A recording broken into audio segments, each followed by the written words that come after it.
Meshtabi, Season 4. Konkai no Meshtabi wa Gachi de Mata Tabathai. Sapporo Kaiwai Shoga Yakite Shaku Ten Des. それでは早速 Let's get it started. 1.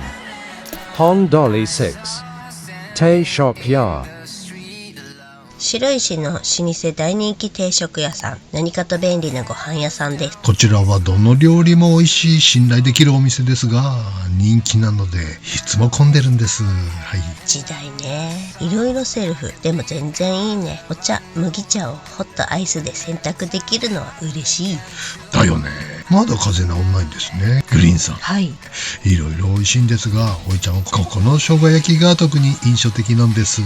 一般的な生姜焼きとは一線を画すパンチの効いたお味なんですよ。なんか黒い、濃ゆそうね。思うでしょ。それがしょっぱくないんだよね。濃いけどね、生姜とニンニクも入ってんのかな。かなり強めに効いてて。あら、ニンニク嫌いなおじさん大丈夫？ちょっと不確かなんだけども、ニンニクはね、ニンニクって味はしてないんだけれど、この深みのある美味しさはニンニクにしか出せない味かな思うんだよね。あら、状況証拠ニンニクってことね。だ、ついつい食いしん坊が出ちゃってさ、唐揚げとの抱き合わせ定食にしちゃったんで、ちょっと高めなんだけど、ジジニア、これは多かったね。生姜焼き単独定食1100円で十分かな。ご飯の量はノーマルにしたんだけど、腹はち切れるくらい満腹になりました。そりゃそうでしょう。が、昭和生まれのおいちゃんには1000円オーバーの生姜焼きっちゅうのはちょっと腰が引けちゃうね。そうね。 2. Atsubetsu. Oshok G de Kolo Takumi. 飯旅では何度もご紹介しております。無駄前倒し営業するこちらのお店。そうなんです。9時半からやってるんですけど、10分前に行ってもすでに満席。っていうか、食べ終わって出てくる人もいるくらいなんです。何時に開いてんだろう。お母さんに聞いてみたんだけど、濁されちゃった。謎ね、謎。ご覧ください。目を疑う値段のついた超破格メニューの数々。ね、本当にどうかしてるぜ系食堂ね。限定のランチ500円が目玉商品で超お得なんですが、それについてはおそらく近日公開のコスパ最強食堂パート2でご紹介します。ってことで今回は生姜焼き。じゃじゃーん、ロースがたっぷり几帳面に整列しています。オーソドックスな生姜焼きなんで、これといって申し上げることはございません。ちゃんと美味しいです。これで650円、今は値上げして700円みたいだけど、やっぱり超お得ですよね。野菜ももっこりたっぷりで嬉しいですね。このタレとレタスとポテサラとマヨネーズがごっちゃ混ざった感じがたまらんのよね。はい、特別なものではありませんが、そりゃそうだ、生姜焼きですもの。普通に美味しいが生姜焼きでしょう。だ、ちなみにこのカツカレーも650円だったけれど、今は値上げして700円。それでも破格です。立派なカツよね。これあんたがこの間なんでこうなるのってブチギレてたカツカレー1300円のお店と何ら遜色ないよね。いや、こっちの方が全然いいっしょ。よね。どうなってるんだ。 3. Shin Hasamu. Yanase. 新ハッサムの超ディープな住宅街の老舗食堂さん。速度入っちゃダメだよ。岡橋越えなきゃいけないからさ。速度入ったらまたぐるー回って戻ってこないといけないよね。新ハッサムの超ディープな住宅街の老舗定食屋さん。働く兄さんたちの人気定食屋さん。昼前からゾロゾロ集まってきます。顧問ランチ700円っていうのが絶対お得なのよね。そうなんだ。ですが今回は生姜焼きが義務だったんでね。義務。今日の定食は鶏1枚ザンギなのでめちゃめちゃ誘惑シャドウだったんだけど。何その誘惑シャドウって。誰の歌だったか忘れたけど名曲があるんで、シャドウって車好きな人の歌、シャドウを走りたいって。ロードウェイちゃうわ。 Roadway シャドウ影だよ。あ、そっち。 Shadow. これさ、目の前に1枚ザンギが盛られててね、うまそうでしょ。こらこら、人のやつ取っちゃダメでしょ。だって目の前にあるからさ。著作権侵害。ねえ、著作権の意味分かってる？人のやつ勝手に同行しちゃダメってやつでしょ。あながち間違いではないが、まあいいや。Anyway、ロース7枚。それも厚めのやつ。7枚？やばいね。やばいよ。出てきた途端食い切れる気がしなかったもん。というか盛り付けをね、目の前でしてるからさ、見てたの。カウンターでね、こんもりもやしを炒めたやつが羊蹄山のごとく皿に盛られてて、すんげえもやし福部かと思ってね。出た、福部。味噌ラーメンの上にこんもりもやしマウンテンの？そんなに？ああ、これは野菜炒め定食なのかな思って、それもうまそうだな思ってたの。思わず襟裳岬口ずさんじゃったりしてね。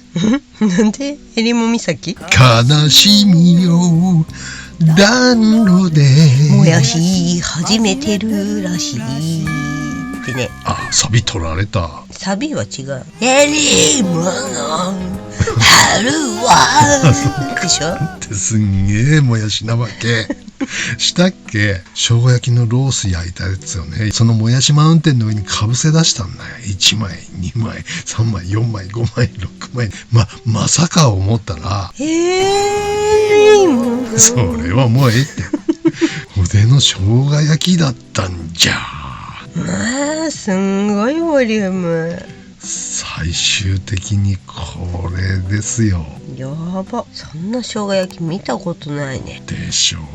これは食い切れませんでしたね。マジ？ちょっと映像だと伝わらないかもですけど、まさかの肉残しです。あちゃー。驚きの皿回し。嫌なせ恐るべし。あ、デザート付き？本日のデザートは温州みかんの生姜焼き風味でございます。美味しそう。4. Yamanote Hot Pure Can。こちらも飯旅常連のお店。美味しいお店は何でも美味しいんでね。そうなんだ。高くてまずい店の映像はお蔵入りになっちゃうんでね。どうしても同じ店ばっかりになっちゃうんです。あしからず。やっぱお客さんも年齢層高いですね。おで若手かと思いきや、後からスケボーの兄さんが入ってきてね。世代を超えて美味しい店にはたどり着くんだね、やっぱり。スケボー兄さん料理待ってる間、広辞苑より分厚い法律書みたいなのを読んでたんだ。法学部の学生かな。かっけえと思ってね。でも雪積もってんのにスケボーってスノボの間違いじゃないの？いや、スノボ抱えて町の定食屋に混んだろ、いくら山乗って。でもそっか。スケボーの屋内パークでもあんのかね、知らんけど。で、生姜焼きね、生姜焼き。生姜一の生姜焼きと書いてるパイセン食べロガーのコメント見て気になってたんです。わあ、まあ生姜一の可能性は十分にあるお店だけども、ただダジャレを言いたかっただけの可能性もあり。ダジャレ？生姜焼きで？生姜一？生姜焼き？まさかそんなしょうもないダジャレおでじゃあるまいし。それもそうね。やっぱさすがですわ。肉の柔らかさが違うね。肉が何がしかの下処理がなされている柔らかさです。味は意外にもまあまあ濃いめのしっかりめだけど、タレとキャベセンとマヨネーズをぐっちゃぐちゃにして食べるのが超絶に美味しい。ああ、それ美味しいやつだ。大好き。小鉢もついてて嬉しい。相変わらず味噌汁がうまい。他のお店の生姜焼きを食べて思ったのはね、全体的に肉が硬いってのと干からびてるっぽい店が多いんだよね。ああ、確かに。特にロースはね。特に今回お蔵入りになったお店の人たちはね、ここの生姜焼きを食べてみていただきたいですね。あら。料理の教本のような下ごしらえがお分かりいただけるかと思います。お父さんのひと手間が美味しさの秘訣なのね。5. Onsen Abet information. Katano Tamayura。最近何かとえべつついている飯旅ーズ。平日限定のお得なセット、食欲セットってのがね、玉浦全店でやってんのかと思いきや、江別店のみのサービスセットってことで。そうなのね。食事とお風呂で1100円は安いよね。これバラで考えるとさ、生姜焼き定食600円ってことでしょ。安い。今回の生姜焼き特集最安値クラスです。そして普通に美味しい。食いしん坊さんには2個くれって感じかもだけど、適量適正な食事量かと思いますね。ってことでおいちゃんはもちろん、はい、ニューヨークとトゥデイズカツカレーが合体するのは今回が初めて。これはいろいろ助かりますな。ちょっと怠慢じゃないの？最近何かと編集手抜いてるってもパラ噂よ。まさかよ。編集の手間は逆に大変なんですよ。テーマ曲の切り替えのタイミングがね、特に。ウクレレの南国風からカントリーにぎやか系って過去の鳴き声入れて繋いだだけじゃ。そうとも言う。カツカレーが600円で食べれるのは奇跡の時代。これも全部財務省のせいなのか。生姜焼き定食が600円で食べれるという時代はもうこれが最後かもしれないわね。物価が上がるのは仕方ない。この豊かな日本がこんなに給料が上がらずに税負担ばかりが増えてるのが問題だ。そうだそうだ、これ1000円オーバーの生姜焼きカツカレーと何ら変わりなくない？ねえ、っていうか通常メニューがそもそもべらぼうに安いんでね、玉浦さん。意外と70円しか得してないんだよね、このセット。本当だ。でも得は得でしょ。まあね、これいいっしょ。エビ天丼750円からの仲良く整いまくった江別の玉浦さんでした。広くていいよね、ここ。広い。そして夜空いてるのがいいね。確かにゆっくりできる。満腹だと整い椅子で寝ちゃうんだよね。寝ちゃう。でも岡本打つときは口閉じてるの知ってた？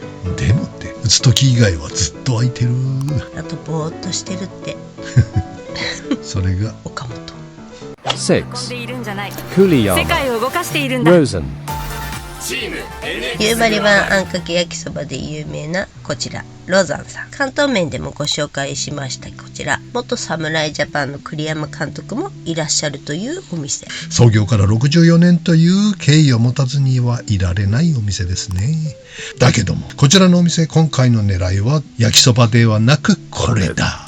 前回来た時隣の兄さんが食べてるのを見てワクワクが止まらなかったんです。そうだ、生姜焼き特集を組もうと思ったのはその時でした。あ、そうなの？美味しい生姜焼きを見つけたからなのかと思った。普段生姜焼きってさ、あんまり食べないんでねでも探せばいくらでもあると思いましてね。確かにたくさんありそうよね、美味しい生姜焼き。ってことで栗山に念願の生姜焼き丼いただきにやってまいりました。なんでもご飯物部門第2位の実績。FIFA ランキングで言ったらフランスですからね。ちなみに麺類部門トップはもちろん夕張版あんかけ焼きそばアルゼンチンね。これすごい肉量です。肉をかき分けおへそを探すおでの腹状態。探さないとおへそご飯が見えません。すごい肉量ね。 300g 以上ある感じかな。ギリ完食できた感じですが、じじいの食うものではなかったですね。でも完食できて嬉しいです。食べれたのこれ？ご飯も？味は思いのほか優しめなので助かりましたね。マヨネーズを投入したかったが、それは禁じ手とのことなので我慢。もう禁止？お願いしてもね断られました。札束積んだんだけどね。いや札束なんか持ってないでしょ。バレた。マヨネーズ持っていくのを忘れたのが痛すぎますね。あっちゃー。いつもポケットに入ってんだけどな。そんな人いない。 7. Zenibako Takasho 銭箱の住宅街にあります高翔さん。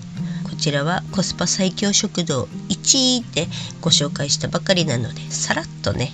はい、高翔さん札幌ではないんだけれども、札幌と小樽の中間、ギリ小樽って感じ。この間紹介したばかりなんでね、生姜焼き特集には入れないでおこうと思ってたんですけれども、だって相当生姜焼き食べ歩いたんでね、美味しい生姜焼きのお店10軒ぐらいは集まるだろうと思うんでね。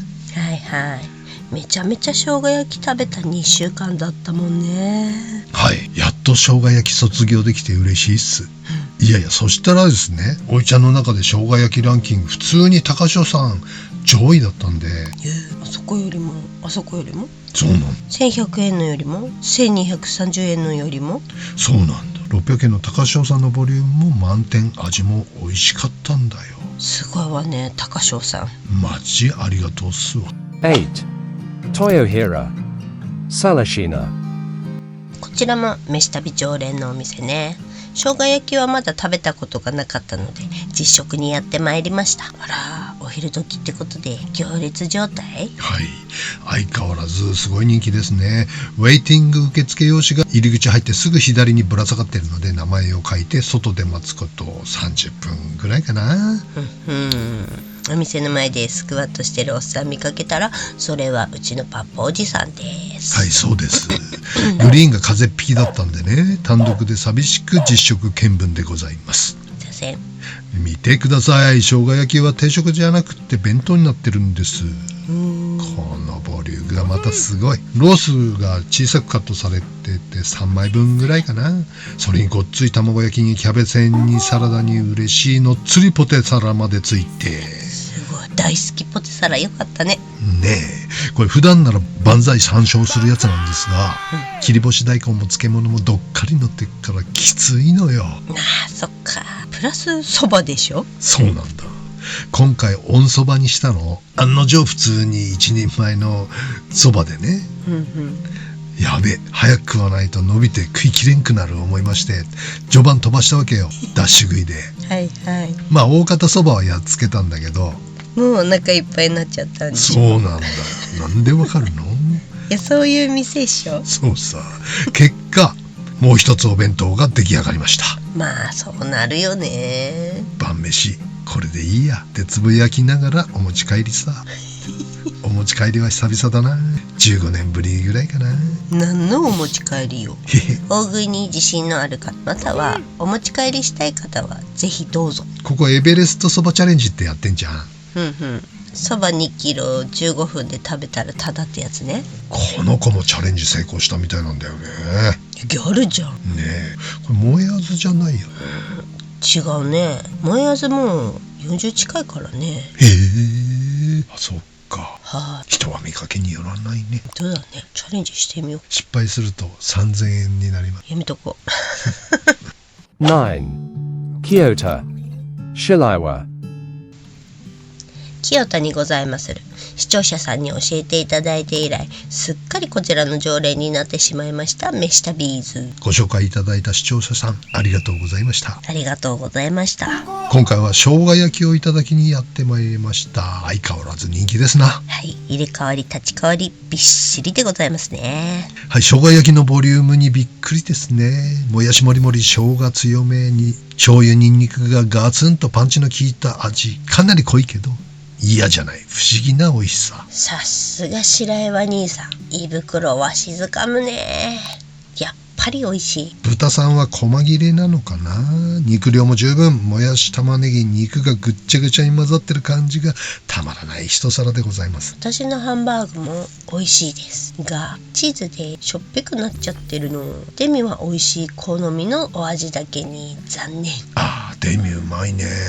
飯にかけてかっくらいたいぐらいだねえ、何にでも合いそうだ。ジャンクなマカロニサラダも嬉しいポイント。果たしてこれはサラダなのかといつも思うが、マヨラーには嬉しい付け合わせだね。あるとないとではテンションが全く異なります。わかる。いや、さすが白岩さん。次はサムシングこのデミかかったやついただきたいわね。 Something kono demi kakata yatsu. ちなみに生姜焼きは古くは江戸時代、生姜を使った豚肉料理の記述が料理書に残されているんだそうです。江戸時代から生姜焼き食べてたの？そう。遠山の金さんにも水戸黄門にも生姜焼きは出てこないけど。そりゃそうでしょう。時代劇に出てきたら昭和感出ちゃうからね。ああ、そっか。生姜焼き定食を始めたのは昭和26年創業の銀座の定食屋銭形のとっつぁんと言われております。待てー、ルパン。 10. Oyachi. Malutake. 今回トリを務めますのはこちら、大谷地にあります丸竹さん。以前平岡界隈でご紹介したお店ですね。丸竹さんといえば焼きそばライスと行きたいとこですが、生姜焼き特集ということでね。こちらも素晴らしいポテンシャルでご飯を食べさせてくれるお店ですね。久々に来てみると改めて凄さを目の当たりにするね。ねえ、前回来たのは1年以上前なんだけれども、それから値上げしてないんだよね。あっぱれ。ほとんどコスパ最強食堂行きの内容だけど、味もちゃんと美味しいの。はい、ありがたいお店ですね。3ックスフライ定食850円なんて見たことない、昭和の時代からミックスフライ言うたら1100円が相場でしょって感じね。エビフライ、チキンカツにベビーホタテ、イカに玉ねぎってちょっと違う。生姜焼きでしょ、生姜焼き。今回はそっか。こちらはロース厚めのとんかつ用ってぐらいの厚さの豚肉に小麦粉をまぶして焼いてあります。これだとさ、優しい味付けでもしっかり味が絡んでていいよね、ほら美味しそうでしょ、美味しいんだよ。付け合わせも見てください。たっぷりのかぼちゃサラダにコアエ。いや、コアエ久々食べたね。嬉しいよね。ちゃんと小鉢までこうやって手間をかけてもらって美味しいのが850円って嬉しいじゃないの。吉牛が500円中時代ですからね。カツ屋のカツ丼も649円。某大手ナショナルチェーンの生姜焼きも食べてみたけど900円近いからね。こういう食堂を見つけて通った方がいいっすね。そうね。大手のお店は駐車場止めやすいけどもね。確かに。でもこういう手作りの美味しさ買い難いものがあると思うけどな。それはそうね。本当にありがたいお店ね。ありがとうマスター。アメちゃんもありがとう。Jakai no Meshitabi wa Gachi de Mata Tabathai. Ramen of the year 2024 des. Otanoshimini. See you soon. 生姜焼きって美味しいじゃないですか普通に。はい、美味しいよ。いや美味しくない店がいっぱいあってびっくりしましたね今回ね。そもそも生姜焼きは好きなんだけど、あんまりこの飯旅の材料にはなりづらいかったんで、今まであんまり食べてなかったんだよね。そうね、あんま外で食べないよね生姜焼き。そうだね、家で食べる。家で食べる、びっくりしましたね。やっぱふくよかの父さん、素晴らしい。やっぱり格の違いを感じましたね。見習ってほしいですね。カピカピの出してるお店1000円以上取って勘弁してくれよって感じですわ。生姜焼きだってね、グリーンさんの生姜焼き美味しいですよ。グリーン鬼生姜ですけどね。鬼生姜がいいですよね。北洋館のおやさん、ぶっきらぼうじゃんか。そう、職人さんって感じ。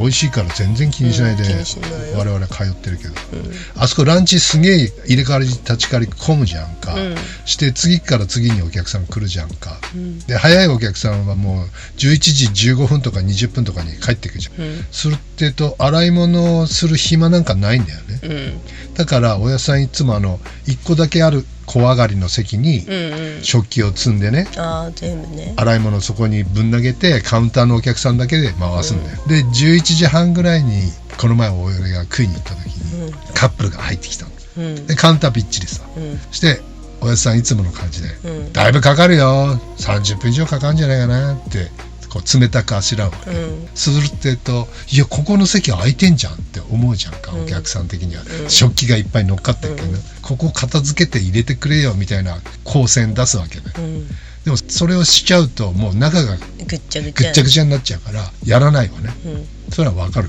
俺はね。常連さんはね、みんな分かってるからね、でもその客心理で言うといやここ空いてんじゃんっていうのがあるから、でもおやつさんがだいぶかかるよって言うから嫌そうだなとかって、ちょっとキレかかってて、でもそれでも何にも構わずにおやつさん黙々とカウンターの人たちの料理を続けてるわけ、背中向けって言ってその客がバチャーンって戸を閉めて帰ってったら、なんだよここっつって、そしたらそのバチャーンってあんまりにも勢いよく扉閉めたもんだから、スライドドアだからなんですかね、お釣りでバコって開いたの、寒いじゃんか俺たち、だから無言でしょうがねえなっていう感じで、カウンターの端っこのお客さんがそれをそっと閉めに行って黙って待ってね、だからどっちの気持ちも分かるよね。その客としても、気分はあんまりいいもんではないよね。ないけどなんだろう、察することも大事よね、客側も。もうちょっと汲み取ってくれ、俺初めて店に行った時その状況だった、で30分以上かかるよって言われて、大丈夫です待ちますっつって待つかいそしたら何もね30分なんて全然かかんない、10分15分ぐらいでどっか必ず開くんだけど、お父さん。ね、その通ってる人はみんな分かってるから、もうそれこそお金を受け渡しするだけでも手間でしょ、お金を受け取っちゃったら手洗わなきゃいけないから大変なのよ。料理だからみんなちゃんと見えるように、おやさんここ置くよっつって、あっつってそれで成り立ってる店なの、っていうのはね。そう柳瀬なんて面白いよ。柳瀬は母さんと息子親子なんだと思うんだけど、2人でやってんだよね。でレジは客席にあるわけ、でも2人とも調理するから忙しいわけ、だからレジの前にね、100円玉がいっぱい積んであるの、でランチ700円じゃん、1000円の人はお釣りこれ会計置くよっつったら、ああ先生300円持ってってねっつってすごいでもそれは信頼関係が成り立ってるよね。そうこれが日本だよねっていう。海外だったら根こそぎそのままゴワッっていなくなっちゃう。外国人が目ん玉まん丸にする。お金置いてるよ。アンビリーバボージャパンだぜっていう YouTube がバズりそうな。面白い。日本人でももう最近びっくりするけどさ、それは。いやこういう昭和っぽい感じの店がどんどん少なくなってるけど、いいよね。いい、なんか落ち着くね。そんな子供の時から通ってるわけでもなんでもないけど。ぶち切れて帰った兄さんの気持ちもわからないではないけれども、だけどね、そういうドアをバーンとかするとかそういうのはちょっといただけないですよね。そう変なの。素晴らしい国ですね。美味しい安い店の法則が分かりましたもん完全に。ありえないじゃないか。だって高翔さんのね、ランチが全部600円とかね、丸竹さんのあんだけのミックスルーが850円だとか、みんな持ち家なんですよ。建物家と店がくっついてて、地べたから持ってらっしゃる、で家賃が払わなくていいところでかみさんと2人でやってるとかっていう人件費も時給1000円以上とかを払ってないでやってられるお店っていうのは、厚別の匠さんもそうだ、じゃなきゃありえない。確かにそうだ。だから安うまい店を自宅兼店舗の店を探せっていうことですね。はい、じゃあちょっとこれからまた探しに行きますか。そういうお店ご存知の方ぜひこちらまでよろしくお願いします。都府県のね豚丼のね、柏産の肉の焼き方の生姜焼きって超うまそうじゃんか。めっちゃうまそう。あとよだれで林 SPF ポークを使った生姜焼きっていうのも絶対あると思うんだよね。それも絶対うまいと思うんだよね。肉自体の